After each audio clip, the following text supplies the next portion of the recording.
ঘৰত কৰি থকা যায়, যিহেতু সৰুৰ পৰা কৰি আছোঁ, হাত ভৰি মাৰ খায়ে থাকে আৰু মানে প্ৰেক্টিচ কৰি থকাই যায়। গতিকে বক্সিংটো মানে তেজত থকা নিচিনাই হৈছে, কিন্তু লগতে উৎবলটো মই চলাই ল'ব বিচাৰিছোঁ আৰু।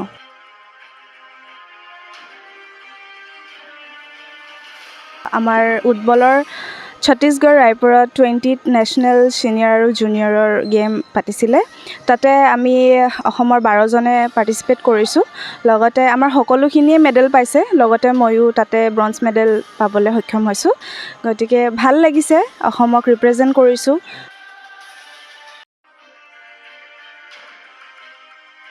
মই বক্সিং বহুত সৰুতে জইন কৰা হয় আৰু প্ৰথমখন মেটচে আছিল মোৰ খেলো ইণ্ডিয়া। তাৰপিছত মই ছাইত ছিলেকশ্যন হৈছিলোঁ। মই ছাইৰ পৰা মই বহুতখিনি ইণ্টাৰ ডিষ্ট্ৰিক্ট, লগতে national RAC games, youth Olympic সকলোখিনি খেলিছোঁ।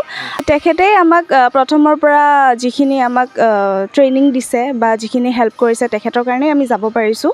তেখেতে আমাৰ অসম দলটোক বহুত আগলৈ নিয়াৰ ব্যৱস্থা কৰিছে, বহুতখিনি হেল্প কৰিছে। তেখেতে আমাক ট্ৰেইনিং দিছে, কাৰণ আমাৰ ফিল্ডৰ এতিয়ালৈকে কোনো মানে ঠিক হোৱা নাই, তথাপিও ছাৰে বহুতখিনি সহায় কৰিছে, ফিল্ডৰ ক্ষেত্ৰত হওক বা আমাৰ প্ৰেক্টিচৰ ক্ষেত্ৰত হওক।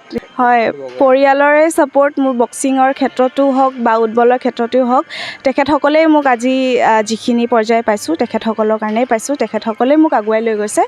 গতিকে সদায় এনেকৈ ভালে থাকক, আশীৰ্বাদ কৰি যাওক, সেইটোৱে বিচাৰোঁ। নমস্কাৰ, গগৈ স্পৰ্টছ শ্ৰেণীৰ প্ৰতিযোগী দৰ্শকক স্বাগতম জনাইছোঁ।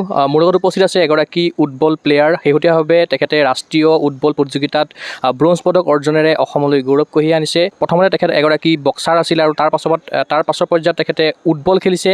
আমি পাতিম কেনেকৈনো তেখেতে বক্সিঙৰ পৰা উৎবললৈ আহিলে বা উৎবলৰ পৰা আকৌ বক্সিঙলৈ আহিব নে নাই, আমি সেইখিনি কথাও পাতিম। প্ৰথমতে অভিনন্দন জ্ঞাপন কৰিছোঁ, যিহেতু তুমি ৰাষ্ট্ৰীয় পৰ্যায়ত উৎবলত তুমি ব্ৰঞ্জৰ পদক দখল কৰিবলৈ সক্ষম হৈছিলা। গতিকে কোৱাচোন কেনেকৈ ক'ত প্ৰতিযোগিতাখন অনুষ্ঠিত হৈছিলে? হয়, ধন্যবাদ। আমাৰ উৎবলৰ ছত্তীশগড় ৰায়পুৰত 20th নেশ্যনেল ছিনিয়ৰ আৰু জুনিয়ৰৰ গেম পাতিছিলে। তাতে আমি অসমৰ 12জনে পাৰ্টিচিপেট কৰিছোঁ। লগতে আমাৰ সকলোখিনিয়ে মেডেল পাইছে, লগতে ময়ো তাতে ব্ৰঞ্জ মেডেল পাবলৈ সক্ষম হৈছোঁ। গতিকে ভাল লাগিছে, অসমক ৰিপ্ৰেজেণ্ট কৰিছোঁ আৰু এইবাৰ মোৰ প্ৰথমবাৰ আছিল উৎবললৈ, তো ভাল লাগিছে। এবাৰ যদি দৰ্শকসকলক তোমাৰ মেডেলটো দেখাই দিয়া, যিটো মেডেল তুমি ৰাষ্ট্ৰীয় প্ৰতিযোগিতাত পাবলৈ সক্ষম হৈছিলা, এইটো হ'ল সেইটো মেডেল, যিটো মেডেল তেখেতে ৰাষ্ট্ৰীয় প্ৰতিযোগিতাত অৰ্জন কৰিবলৈ সক্ষম হৈছিলে। অলপ জানিব বিচাৰিছোঁ, যিহেতু এই দলটো অসম উৎবল সন্থাৰ তত্বাৱধানত গৈছিলে, গতিকে দলটোত কোন কেনেকৈ গৈছিলে গোটেই মেম্বাৰ? হয়, আমাৰ ছোৱালী ল'ৰা ডিভাইডকৈ গৈছিলে, বেলেগ বেলেগকৈ গৈছিলে। 2টা টীম গৈছিলে, ল'ৰাৰ 6জন, ছোৱালীৰ 6জন। গতিকে আমি সকলোৱে প্ৰথমতে দলখিনি ভাগ কৰি দিয়া হয়। ছিংগলছো খেলিব পাৰি, ষ্ট্ৰ'কছ মানে টীম হিচাপতো খেলিব পাৰি। গতিকে আমাৰ ছাৰ যোনজন কোচ আছিলে, তেখেতে আমাক ভগাই দিছিলে আৰু সেই হিচাপে আমি খেলিছোঁ। আমাৰ গৈছিলে কোচ হিচাপে গৈছিলে মৃদুল ছাৰ, আৰু আমাৰ মেইন টীমৰ লিড হিচাপে গৈছিলে প্ৰাণপ্ৰতিম চলিহা ছাৰ। তেখেতৰ সহযোগিতা কেনেকুৱা? প্ৰাণপ্ৰতিম চলিহা ডাঙৰীয়া সহযোগিতা কেনেকুৱা তোমালোক আগুৱাই নিয়াৰ ক্ষেত্ৰত? হয়, তেখেতেই আমাক প্ৰথমৰ পৰা যিখিনি আমাক ট্ৰেইনিং দিছে বা যিখিনি হেল্প কৰিছে, তেখেতৰ কাৰণেই আমি যাব পাৰিছোঁ।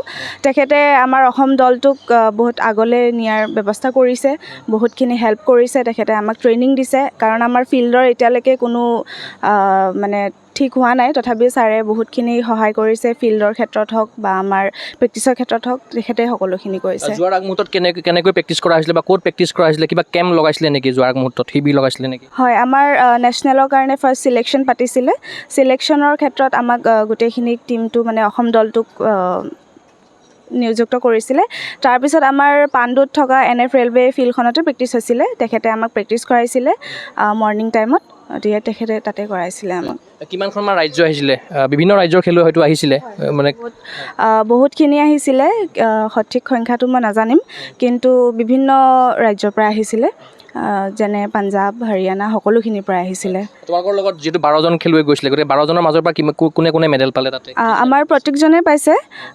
আমাৰ ল'ৰা টীমত 2nd ৰানাৰ আপ আৰু আমি ছোৱালীয়ে 3rd পাইছোঁ, আৰু যোনবোৰ ছিংগলছ খেলিছে সিহঁতেও ব্ৰঞ্জ মেডেল পাবলৈ সক্ষম হৈছে। যিহেতু তুমি প্ৰথমবাৰ কাৰণে গৈছিলা, আগতে যোৱা নাছিলা উৎবলৰ ৰাষ্ট্ৰীয় প্ৰতিযোগিতাত?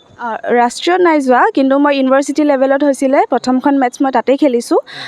তাতে মই মেডেল পোৱা নাছিলোঁ, কিন্তু এবাৰ নেশ্যনেলত মই গুৱাহাটী ইউনিভাৰ্চিটিৰ পৰা খেলিছিলোঁ। হয়, ইউনিভাৰ্চিটি গেমছত মই গুৱাহাটী ইউনিভাৰ্চিটিৰ পৰা গৈছিলোঁ আৰু গুৱাহাটী ইউনিভাৰ্চিটিৰ পৰা পাৰ্টিচিপেট কৰিছোঁ। উৎবললৈ যে আহিব লাগে, যিহেতু উৎবলটো যদিও আমাৰ অসমত প্ৰচলিত হৈ আছে, যিমানখিনি ধৰি লওক প্ৰচাৰ প্ৰসাৰ হ'ব লাগে সিমানখিনি বৰ্তমানলৈকে হোৱা নাই, হয়তো আৰু কৰণীয় বহুখিনি থাকিব, তথাপিতো উৎবললৈ তোমাক যে আহিব লাগে বা কোনে তোমাক মটিভেট কৰিলে, যিহেতু তুমি এগৰাকী বক্সিঙৰ প্লেয়াৰ আছিলা? হয়, প্ৰথম কথা মানে মই যেতিয়া কলেজত আছিলোঁ তেতিয়া আমাৰ AIU খেলিবৰ কাৰণে চিলেকশ্যন কৰিছিলে। সেই চিলেকশ্যনত যিহেতু মই এজনী স্পৰ্টছ পাৰ্চন হয়, সেইকাৰণে মই চিলেকশ্যনটো দিছিলোঁ আৰু পাবলৈ সক্ষম হৈছোঁ। কিন্তু উৎবলটো এনেকুৱা এটা গেম যোনটো গেমত মানে আপোনাৰ মাইণ্ড গেম লগতে বডি ফিটনেছো দৰকাৰ, গতিকে সেই গেমটো আমি অসমত অহাটো বিচাৰোঁ। এইটো খুবেই ভাল এটা গেম আৰু এই গেমটো যিহেতু নেশ্যনেল পৰ্যায়লৈকে গৈছে, গতিকে মই বিচাৰোঁ যে উৎবলটো আহক অসমলৈ। যিহেতু তুমি বক্সিং খেলিছিলা, বক্সিঙত তুমি ৰাষ্ট্ৰীয় পৰ্যায়ৰ প্ৰতিযোগিতাও খেলিছা, গতিকে বক্সিঙত কি খেলিছিলা আৰু কিদৰে ভাবিলা বক্সিঙৰ পৰা যে তুমি উৎবললৈ আহিব লাগে? হয়, প্ৰথম মই বক্সিং বহুত সৰুতে জইন কৰা হয় আৰু প্ৰথমখন মেটছে আছিল মোৰ খেলো ইণ্ডিয়া। তাৰপিছত মই ছাইত চিলেকশ্যন হৈছিলোঁ। ছাইৰ পৰা মই বহুতখিনি ইণ্টাৰ ডিষ্ট্ৰিক্ট লগতে national RAC games, youth Olympic সকলোখিনি খেলিছোঁ। বক্সিঙত আছিলোঁ, কিন্তু মোৰ মানে কিছুমান এডুকেশ্যনেলৰ ছিষ্টেমৰ কাৰণে মই টাইম পোৱা নাছিলোঁ বা টাইম দিব পৰা নাছিলোঁ, বাট মই পিছলৈ আহিম বুলি ভাবিছোঁ আকৌ বক্সিঙত। মানে আকৌ তুমি কামবেক হ'বা বক্সিঙলৈ? হয়। বক্সিংটো যিহেতু মোৰ সৰুৰ পৰাই সেইটো মোৰ গেম আছিলে, সেইটোৱে মোৰ মেইন গেম, গতিকে মই বক্সিঙত ইন ফিউচাৰলৈ আহিবলৈ বিচাৰিছোঁ বা আহিম বুলি বক্সিং ভাবিছোঁ। যদি কৰি থাকা উৎবলটো সমানে চলাই নিবা নে উৎবলটো পৰা আঁতৰি আহিবা? নাই, সমানে চলাই নিম, যিহেতু সেই উৎবল গেমতো মই নেশ্যনেললৈকে খেলিলোঁ, ইমানখিনি মৰম দিলে, গতিকে মই উৎবলটো কণ্টিনিউ কৰি যাম। উৎবলত কেনেকুৱা ধৰণৰ স্ক'প আছে বুলি ভাবা তুমি বৰ্তমান সময়ত? বৰ্তমান সময়ত আমি চাব গ'লে গুজৰাটৰ পাৰুল ইউনিভাৰ্চিটিৰ ফালৰ পৰা বহুতখিনি সুবিধা দিছে উৎবলত, কিন্তু আমাৰ অসমত যিহেতু এইটো প্ৰচলিত থকা নাই বৰ্তমানলৈ, গতিকে প্ৰচলিত হৈ আছে, মানে পপুলাৰিটি হোৱা নাই হোৱা, গতিকে পিছলৈ ভাবিছোঁ যে হ'ব বুলি উৎবলৰ, কাৰণ বৰ্তমানলৈতো একো। তুমি কোন কলেজত পঢ়ি আছা বৰ্তমান? মই বৰ্তমান পাণ্ডু কলেজত পঢ়ি আছোঁ। হয়, কলেজৰ কেনেকুৱা ছাপোৰ্ট আছে? কলেজৰ পৰা AIU যেতিয়া গৈছিলোঁ, কলেজৰ পৰাই গোটেইখিনি সুবিধা কৰি দিছিলে তেখেতে। আমাৰ যোনজন প্ৰিন্সিপাল ছাৰ, তেখেতে আমাক বহুতখিনি হেল্প কৰিছে আৰু আগলৈও ভাবোঁ তেখেতে আমাক হেল্প কৰি যাব। যোৱাৰ ক্ষেত্ৰত পৰিয়ালৰ কেনেকুৱা ধৰণৰ সহযোগিতা আছে, মা দেউতা হওক বা কি ক'বা? হয়, পৰিয়ালৰে ছাপোৰ্ট মোৰ বক্সিঙৰ ক্ষেত্ৰতো হওক বা উৎবলৰ ক্ষেত্ৰতো হওক, তেখেতসকলেই মোক আজি যিখিনি পৰ্যায় পাইছোঁ তেখেতসকলৰ কাৰণেই পাইছোঁ, তেখেতসকলেই মোক আগুৱাই লৈ গৈছে, গতিকে সদায় এনেকৈ ভালে থাকক, আশীৰ্বাদ কৰি যাওক, সেইটোৱে বিচাৰোঁ। ভৱিষ্যতে নিজকে কি হিচাপে প্ৰতিষ্ঠা কৰিব বিচাৰিছা? এগৰাকী বক্সিং প্লেয়াৰ হিচাপে নে অন্য কিবা লাইনত যাম বুলি ভাবিছা? বৰ্তমানলৈতো ভাবিছিলোঁ মানে যে বক্সিঙতে আন্তঃৰাষ্ট্ৰীয় পৰ্যায়লৈকে খেলিম বা ভালকৈ পাৰ্টিচিপেট কৰিম, বা যিহেতু এতিয়া এডুকেশ্যন ছিষ্টেমৰ কাৰণে কিছুমান ক্ষেত্ৰত মই পিছ পৰি থাকিব লগা হৈছে, গতিকে পঢ়া শেষ হোৱাৰ পিছত ভাবিছোঁ যে বক্সিঙৰ ক্ষেত্ৰতে আগবাঢ়ি যাম বুলি। বক্সিঙৰ প্ৰেক্টিচ কৰি থকা হয় নেকি? উৎবল যদিও খেলি থাকা, মাজে মাজে মন যায় হয়তো আহিবলৈ, গতিকে নিজাববীয়াকৈ কৰি থকা যায় নেকি? ঘৰত কৰি থকা যায়, যিহেতু সৰুৰ পৰা কৰি আছোঁ, হাত ভৰি মাৰ খায়ে থাকে আৰু মানে প্ৰেক্টিচ কৰি থকাই যায়, গতিকে বক্সিংটো মানে তেজত থকা নিচিনাই হৈছে, কিন্তু লগতে উৎবলটো মই চলাই ল'ব বিচাৰিছোঁ। আৰু যিহেতু তুমি উৎবলৰ লগত বৰ্তমান সময়ত জড়িত হৈ আছা, গতিকে উদিত যিসকল উৎবল খেলুৱৈ আছে তেখেতসকলক উদ্দেশ্যি কি মেছেজ দিব বিচাৰিবা? উৎবল কিয় খেলিব লাগে, কি মেছেজ দিব বিচাৰিবা? উৎবলটো বহুত ধুনীয়া গেম হয়, যিসকল এক্টিভ নাথাকে সেইবোৰ ল'ৰা ছোৱালীৰ কাৰণেও তেখেতসকলে যদি বিচাৰে এই গেমটোলৈ আহিব পাৰে আৰু এই গেমটো খেলিব পাৰে, কাৰণ ভাল হয় গেমটো, যিহেতু ইমান নেশ্যনেল পৰ্যায়লৈকে আছে, গতিকে মই বিচাৰোঁ অসমৰ সকলো ল'ৰা ছোৱালী ওলাই আহক আৰু যোনে যোনে বিচাৰে পাৰ্টিচিপেট কৰক। পৰৱৰ্তী সময়ৰ বাবে তোমাক আমাৰ গুগল স্পৰ্টছ চেনেলৰ তৰফৰ পৰা শুভেচ্ছা জ্ঞাপন কৰিলোঁ। ধন্যবাদ, থেংক ইউ। নিশ্চয়কৈ এয়া আছিল উৎবল খেলুৱৈ, লগতে এগৰাকী বক্সাৰ, তেখেত হ'ল সংগীতা দাস। তেখেতে জনালে শেহতীয়াভাৱে তেখেতে ৰাষ্ট্ৰীয় প্ৰতিযোগিতাত অংশগ্ৰহণ কৰিছিলে উৎবলত। আমি আশা কৰিছোঁ সংগীতা দাসৰ যিখিনি সপোন আৰু প্ৰত্যাশা আছে উৎবলক লৈ বা বক্সিঙক লৈ, সেই আগন্তুক সময়ত সাফল্যমণ্ডিত হওক, সেই আশাৰে মই চিন্ময় কুমাৰৰ পৰা বিশেষ অনুষ্ঠানৰ পৰা বিদায় লৈছোঁ। চাই থাকিব গুগল স্পৰ্টছ চেনেল। ধন্যবাদ।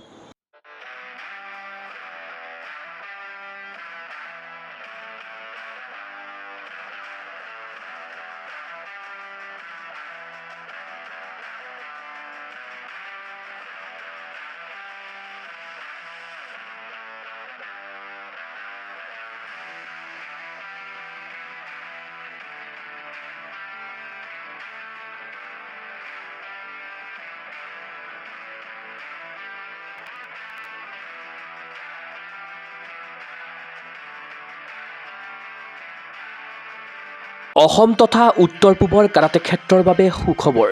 গুৱাহাটীৰ ভেটাপাৰা চাৰিআলিত মুকলি হ'ল কাৰাটে ক্ৰীড়াৰ বিশেষ বিপণী তৃষ্ণা স্পৰ্টছ।